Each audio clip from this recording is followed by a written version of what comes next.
Boa noite, queridos. Que bom que você veio, que bom que você está aqui, que bom que você escolheu estar aqui na casa do nosso Deus.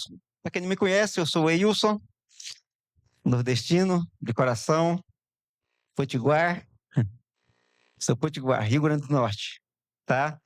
Minha esposa e minhas filhas são paraibanas, estou aqui em Divinópolis desde 2005, frequento a igreja do Esplanada, né? Igreja Esplanada. Estou feliz por estar aqui, por você também ter escolhido estar aqui conosco, né? Para ouvir a voz de Deus, para ouvir louvores, para também louvar a Deus através da música, se dirigir a Ele através da oração e poder ouvir a Sua palavra através deste servo aqui. Tá bom? Nós vamos hoje dar continuidade ao nosso estudo, né? Contagem regressiva é os Domingos de Esperança. Por 9 domingos nós vamos estar trabalhando, lá também estamos trabalhando, hoje também é o terceiro tema, contagem regressiva. Agradeço o irmão Regis por nos ajudar ali, o nosso amigo Diogo também está lá nos auxiliando ali, tá bom? Eu vou é, convidar você a curvar a fronte, fazermos mais uma oração e entrarmos no tema desta noite. Feche seus olhos, vamos falar com Deus. Querido Deus, nosso amado Pai, aqui viemos para buscar o Senhor, aqui estamos, ó Pai, porque entendemos que o Senhor se faz presente aqui e viemos para termos um encontro com o Senhor. Queremos ouvir a tua voz, queremos é, aprender mais do Senhor e que o aprendizado de hoje possa nos impactar a permanecermos nos seus caminhos, prosseguirmos, nos preparando a fim de que possamos, no futuro próximo, nos encontrar com Jesus, com voltar nas nuvens dos céus e reinar com Ele por toda a eternidade. Mais uma vez eu peço a tua bênção sobre cada pessoa aqui, cada família aqui representada. Nós te suplicamos em nome de Jesus. Amém.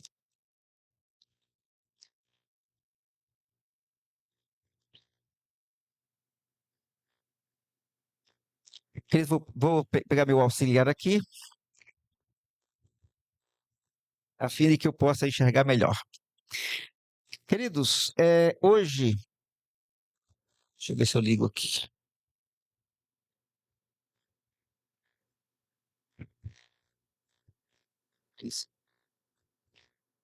Hoje nós vamos estar estudando o terceiro tema, como eu falei, o tempo do anticristo. Esse é o tema de hoje, tá certo? A última hora da história. O termo anticristo, ele aparece apenas 4 vezes na Bíblia. Mas o tema, ele ocupa lugar central nas profecias. E João, ele afirma que o fato de o anticristo estar em ação indica que vivemos a última hora da história, quem sabe, deste mundo, iniciada com a primeira vinda de Cristo a esta terra. Deus, ele não revela isso para causar medo. Deus não, o desejo dele não é causar medo em seus filhos e nas pessoas, mas despertar-nos para uma vigilância e buscarmos aumentar a nossa fé. Ou seja, quando Deus revela em sua palavra esse tema, falando sobre o anticristo, sobre a última hora, ele não quer causar medo em nenhum de nós. Ele quer nos alertar, nos despertar para sermos vigilantes e exercer a nossa fé, continuar exercendo a nossa fé, crendo nas promessas do nosso Deus. Deus tem maravilhas para operar no nosso meio. Eu quero convidar você a abrir a Bíblia, a palavra de Deus em 1 João, capítulo 2, verso 18. Apenas para nós, tá, atestarmos o que a Bíblia está falando. 1 João, primeira carta de João, capítulo 2, verso 18.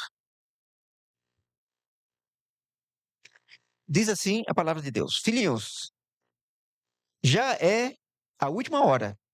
E como vistes que vem o anticristo, também agora muitos anticristos têm surgido, pelo que conhecemos que é a última hora. João 14, verso 29, vem dizer que Deus ele nos revela isso com antecedência, para que quando chegar, não sejamos pegos de surpresa. Deus revela o futuro para que a fé de cada um de nós, ela não morra no presente. Vejam só, queridos, Deus faz as suas promessas e Deus tem se demonstrado fiel às suas promessas para que a nossa fé não venha a se desvanecer. Tá bom? Então nós precisamos acreditar, exercer fé nas promessas do Senhor, para que ela não nos pegue, porque os acontecimentos futuros não nos peguem de surpresa. Vamos em frente. O verdadeiro significado de anticristo, biblicamente falando, né? O anticristo não significa apenas uma oposição direta a Jesus, mas o quê? Mais uma substituição. Ou seja, alguém querendo substituir Jesus, querendo tomar o seu lugar. Então nós precisamos entender isso. E nós vamos entender no decorrer do estudo que o anticristo ele tenta de todas as formas tomar o lugar, substituí-lo, né? Destituir Cristo do trono e substituí-lo. João deixa claro que qualquer pessoa ou poder que negue Jesus Cristo, né, e o Pai, ele assume a posição de anticristo. Aquele que nega a divindade de Cristo e a autoridade do Pai, ele se torna um anticristo. Tá certo? Ele assume a posição de anticristo. Entretanto, ele também afirma, né, João, que existe um anticristo que está vindo, cujo espírito já operava em dias passados, algo que ultrapassa a vida de um indivíduo há muito tempo atrás. Já, veja, abra aí, você está em 1 João 2, 2:22. Quem é o mentiroso, senão aquele que nega que Jesus é o Cristo? Este é o anticristo, o que nega o Pai e o Filho. Então, negar o Pai e o Filho, esse assume, confirmando apenas aqui, assume a posição de um anticristo. 1 João 4, verso 3.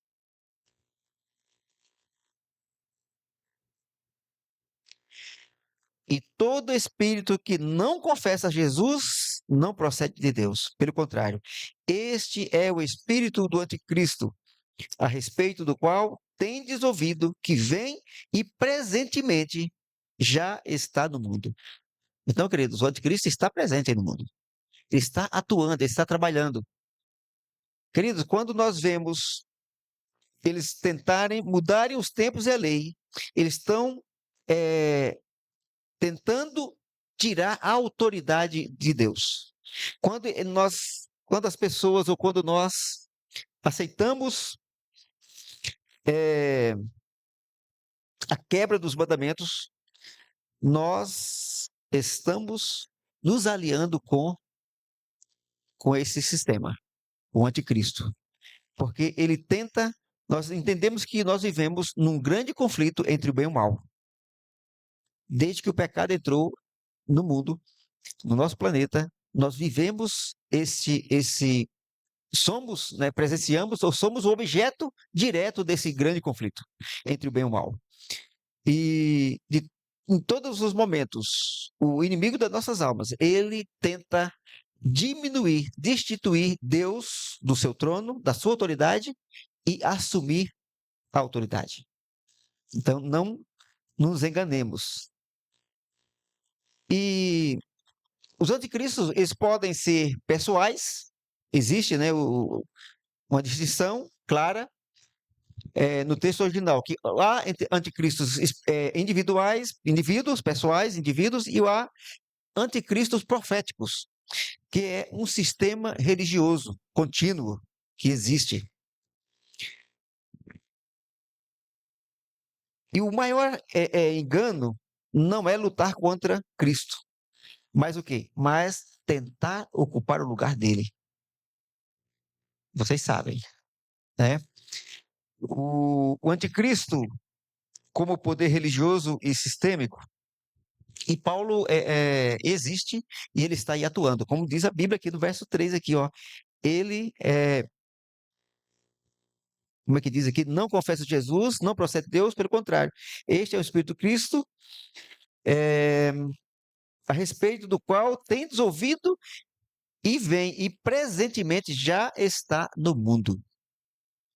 Não se engane, queridos. Ele está atuando, ele está no mundo, tentando de várias formas nos levar a desacreditar nas promessas de Deus, no plano que Deus tem para todos nós. E Paulo aprofunda esse tema ao descrever que o homem, quando ele fala do homem do pecado, ele não fala de alguém que rejeita abertamente a Deus, mas de um poder que se apresenta como se fosse Deus, né? Como se fosse o próprio Deus, assumindo a autoridade espiritual indevida, que ele não tem essa autoridade.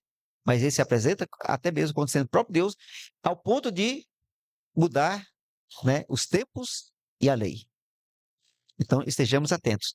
Segunda, veja só aí, não vamos ler todas as passagens, mas vamos ler algumas. Segunda Tessalonicenses, capítulo 2, verso 3. Olha o Paulo aí, ele falando, eu estou apenas confirmando, né, o que nós já sabemos. Segunda Tessalonicenses, capítulo 2, verso 3, é onde fala aí. Deixa eu só abrir aqui.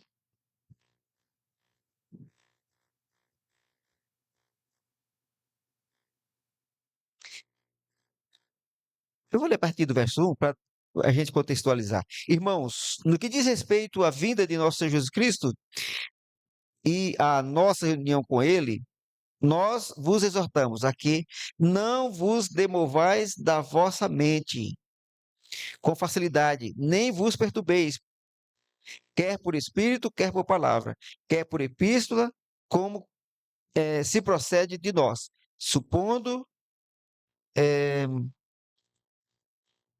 acho que houve um errozinho aqui, mas supondo tenha chegado o dia do Senhor. Ninguém de modo algum vos engane, porque, verso 3, eu que estava no verso errado, porque isto não acontecerá sem que primeiro venha a apostasia e seja revelado o homem da iniquidade, o homem do pecado, né? O filho da perdição. Então, queridos, estejamos atentos, este poder,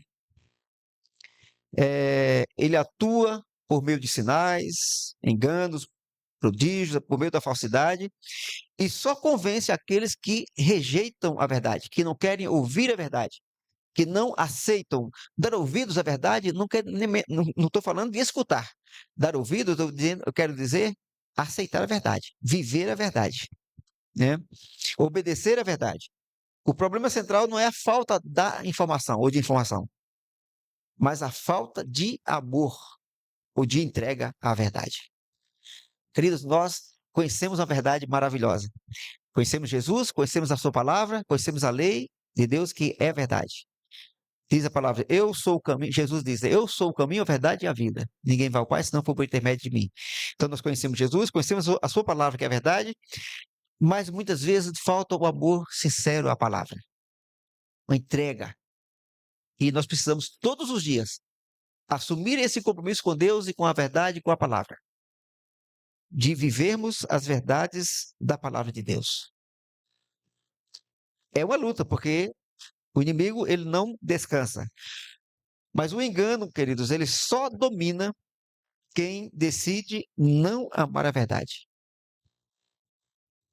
O engano, ele só tem domínio sobre nós quando nós abrimos brecha para a mentira, ou quando não amamos, não abraçamos a verdade.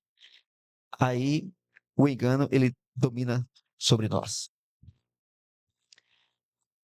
E o método profético, Deus repete e ele amplia a fim de que nós possamos ter mais firmeza na verdade.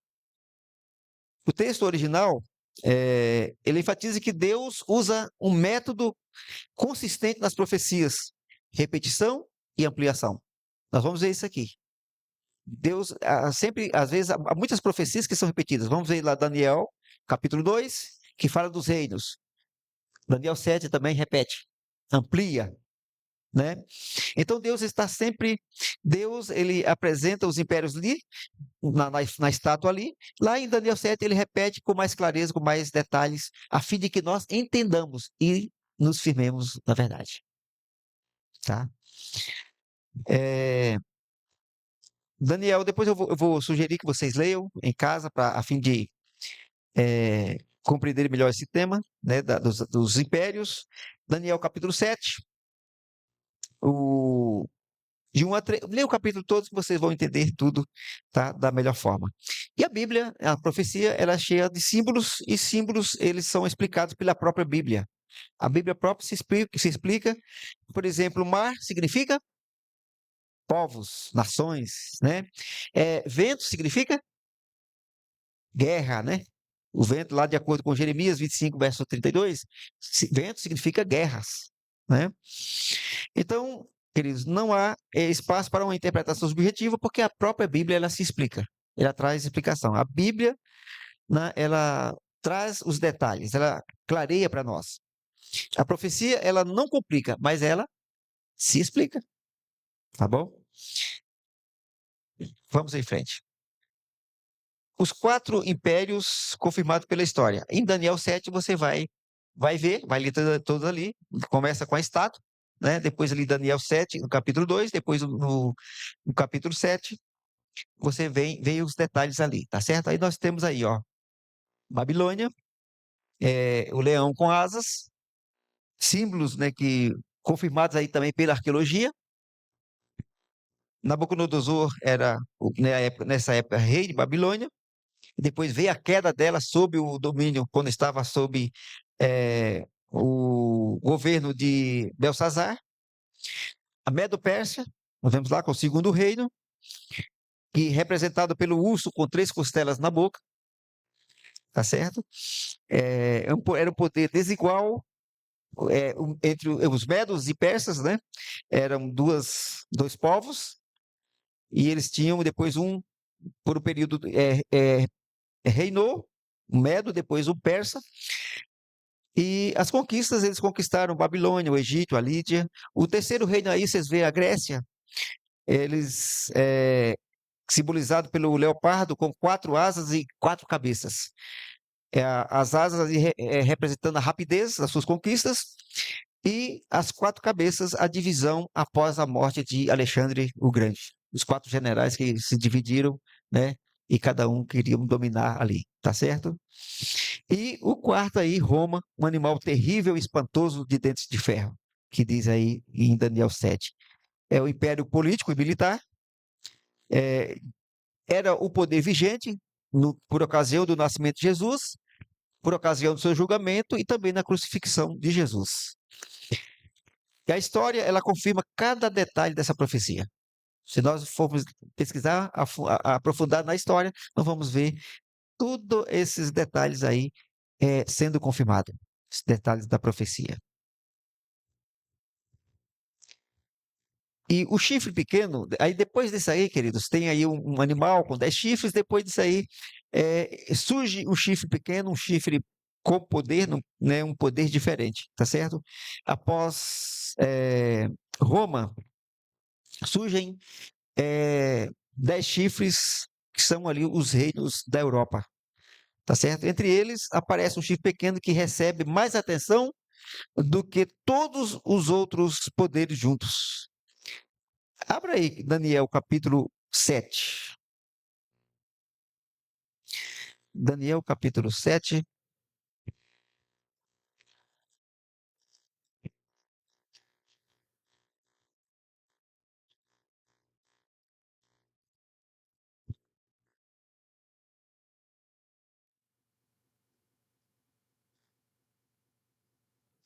Sete, verso 8.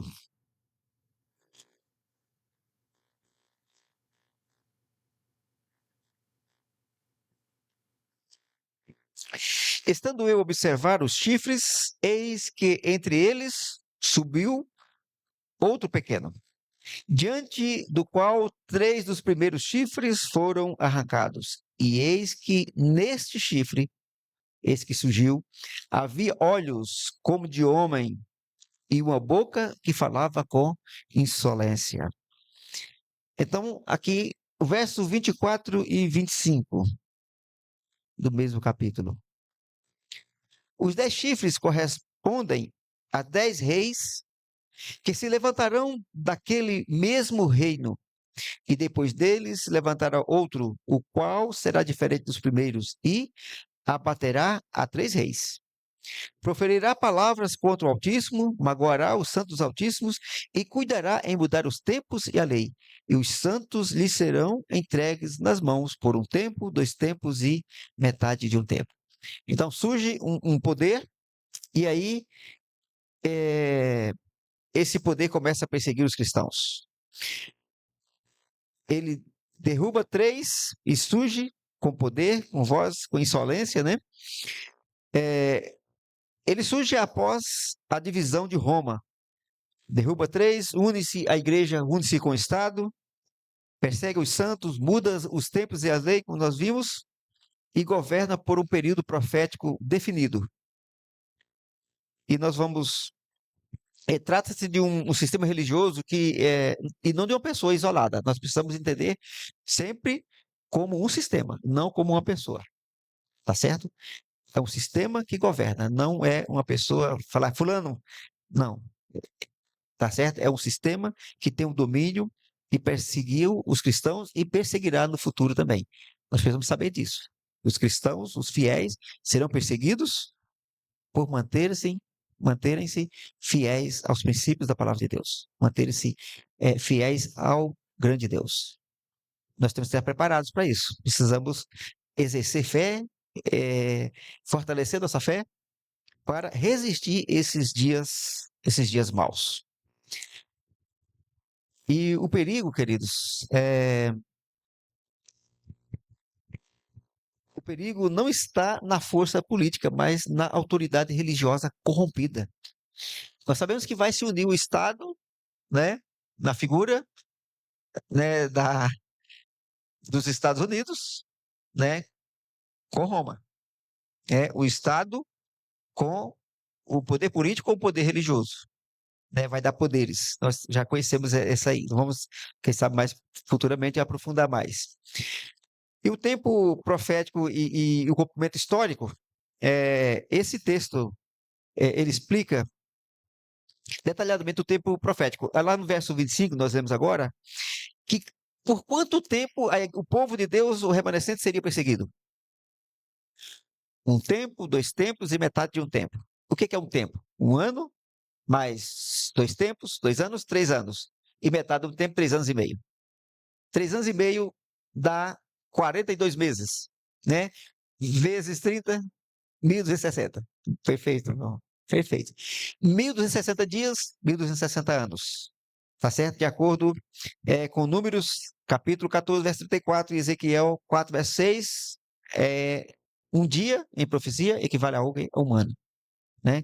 Então, o total, e aconteceu quando? Quando foi que se iniciou essa perseguição? Que ano? Vocês lembram?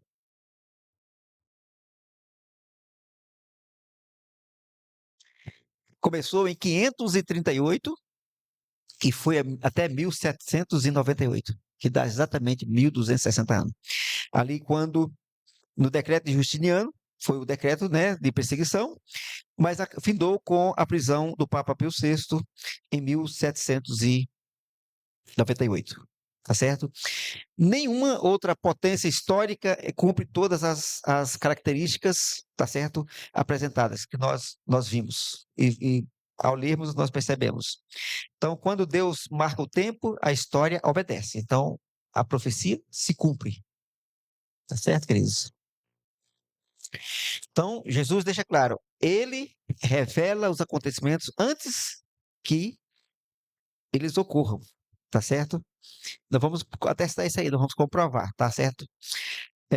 Jesus, ele revela os acontecimentos antes que mesmo ocorram, a fim de que nós possamos continuar crendo nele.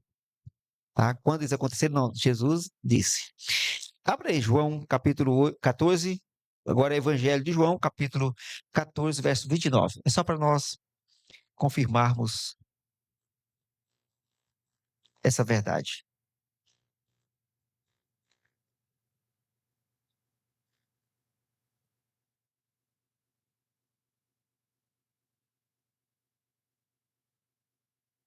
Em 14, 29. Não sei se eu falei aí 9, acho que eu me enganei. É, Evangelho de João, capítulo 14, verso 29. Queridos, existe um propósito final da profecia: nos alertar, nos fazer, levarmos a um preparo, nos prepararmos para nos encontrarmos com o Senhor da profecia, com Jesus. Então nós precisamos acreditar, nos entregar, buscar, examinar a fundo, ler, buscar todos os dias a fim de fortalecer-nos, para que os ventos de doutrina, eles não venham nos abalar. Porque, queridos, se nós não estivermos alicerçados na palavra, se nós não tivermos convicção da verdade, muitos ventos de doutrinas com embasamentos, com meias verdades e muito bem elaboradas, com uma narrativa bem preparada, se nós não estivermos alicerçados na palavra, nós cairemos. Então, querido, não se engane, o engano ele não vem de maneira escancarada, ele é escancarada, ele vem de maneira sorrateira, muitas vezes apelando ao nosso coração, nos apresentando algumas faltas, algumas brechas que muitas vezes nós deixamos, ou, né? E aí ele se instala lançando a dúvida. Uma das formas de Satanás levar êxito é quando ele lança a dúvida. Foi o que aconteceu lá no Éden. Mas foi isso que Deus disse? Né? Mas será que é isso mesmo? Nós passamos algum tempo atrás, vocês sabem, um ataque aqui, nós tivemos um problema, pessoas que lançavam a dúvida, mas é isso mesmo que está falando? Será que você está certo? Então, se você não está alicerçado da palavra, da verdade, você é levado a ouvir, porque ele se apresenta, o inimigo se apresenta como tendo a solução, a resposta. E se você tem dúvidas, você vai ouvir o errado, porque você está com dúvidas, você não está alicerçado na verdade, na palavra, e você muitas vezes, pela boa narrativa, você é levado ao erro. Então, estejamos atentos a isso. Quem gostaria de ler para mim? João, capítulo 14, verso 29.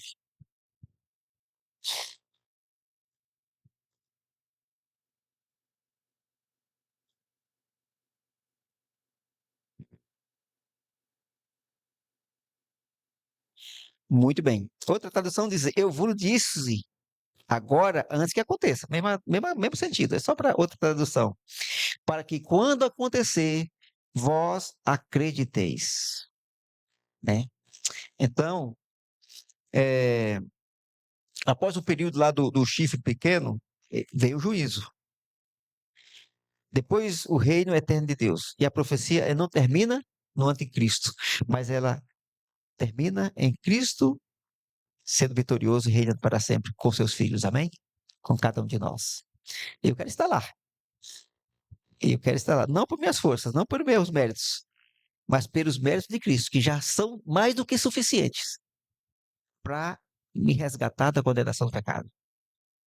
Eu preciso permanecer cada dia com Ele, a fim de que eu possa ser achado fiel quando Ele voltar. A profecia, ela não termina no engano. Ela termina para mim e para você no reino de Deus. Amém? Que nós possamos estar cada dia, não tirar dos nossos olhos, da nossa mente, a visão da vida eterna com Cristo Jesus, com Deus, o Espírito Santo e seus anjos, e os salvos. Amém? Que alegria será, irmãos.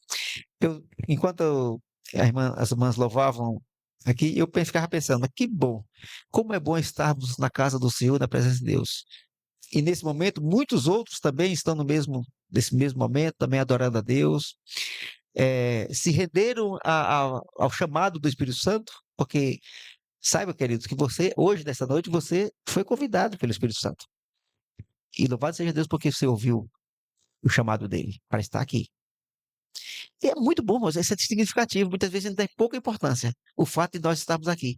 Mas o fato de você estar aqui é você demonstra que você ouviu a voz de Deus. Deus falou com você, você ouviu a voz dele. E aqui você está. Você foi obediente a Deus. Louvado seja Deus por isso. Porque aceitamos o chamado. Aceitamos o convite do Senhor para estarmos juntos, adorando, ouvindo a sua palavra e, de alguma forma, fortalecendo nossa fé e nos preparando para viver com Ele eternamente. Então, querido, eu quero concluir dizendo que a verdade ela exige uma decisão de cada um de nós. A decisão nossa tem que ser diária. Todos os dias nós temos que decidir permanecer no caminho. Deus, ele não nos deixou sem orientação. A sua palavra está repleta de orientações para nós. Conhecer a verdade implica escolher também a verdade. Tá bom? Porque nós seremos indesculpáveis diante de Deus quando ele voltar. Viver com Cristo é romper com qualquer sistema que ocupe o lugar dele. Nada deve ocupar o lugar de Cristo na nossa vida. Então, viver com Cristo, decidir por ele, é romper com qualquer sistema que tente tomar o lugar de Cristo, tá? Que tenta substituí-lo. E no tempo, vou voltar aqui um pouquinho, que depois eu vou fazer o anúncio. E no tempo do engano, fidelidade à verdade, permaneça, perseverança é questão de salvação. Tá certo, queridos? E eu apelo a cada um de nós que aqui estamos, serve para mim também. E a pergunta decisiva não é que quem é o anticristo, mas quem governa a minha vida, a minha fé e a sua fé hoje. Quem está governando a nossa vida? Quem governa a minha e a sua fé? Eu apelo para que escolhamos cada dia Cristo na nossa vida. Que possamos entronizar Cristo da nossa vida. Porque Ele está à porta e batendo todos os dias no nosso coração. Eis que estou à porta e bato. Se alguém ouvir a minha voz e abrir a porta, entrei em sua casa, cearei com ele e ele comigo. Ou seja, teremos uma relação íntima. Teremos uma relação de amizade, né? Então, escolhamos cada dia a verdade. Escolhamos viver eternamente. Amém? Esse é o meu apelo para você, esse é o meu desejo do coração. No próximo domingo, nós teremos aqui as bestas proféticas e o fim. Então, não perca, não deixe de vir, venha, e com certeza será um tema muito bom de ouvirmos e, quem sabe, é, renovar, enriquecer os conhecimentos, relembrar coisas que já sabemos e, desta forma, também nos preparar, nos dar uma motivação maior para nos prepararmos e permanecer no caminho a fim de estarmos preparados para viver com Ele eternamente. Quero convidar você a ficar em pé, vamos falar com o nosso Deus. Santo Deus, bondoso Pai, obrigado, ó Pai, pelas verdades da Tua palavra, obrigado pelos ensinos que nos fortalecem, que nos advertem, que muitas vezes também nos repreendem, nos chama de volta, ó Pai, para as verdades, nos chama para perto do Senhor. Por favor, ó Pai, nos abençoe, continue nos abençoando e nos fortalecendo, e que cada dia possamos tomar a decisão de permanecer nos teus caminhos, permanecer obedecendo aos teus ensinos e nos preparando assim para vivermos contigo eternamente. Pai Santo, abençoa cada família aqui representada, cada um com suas famílias, com seus filhos, parentes, amigos. Ajuda-nos, ó Pai, também sermos uma influência poderosa no meio em que nós estamos, seja no trabalho, na escola, na faculdade, no trabalho, no meio familiar, que nós sejamos, querido Deus, um instrumento teu, a fim de que possamos, ó Pai, influenciar pessoas para tomar uma decisão ao teu lado. Pedimos que nos despeça agora sob os teus cuidados, nos leve de volta para casa, em paz e em segurança. Nos dê também uma boa semana. Ela é desconhecida para nós, mas que nós sejamos vitoriosos em Cristo Jesus. Essas bênçãos nós pedimos e desde já agradecemos a Ti em nome de Jesus. Amém.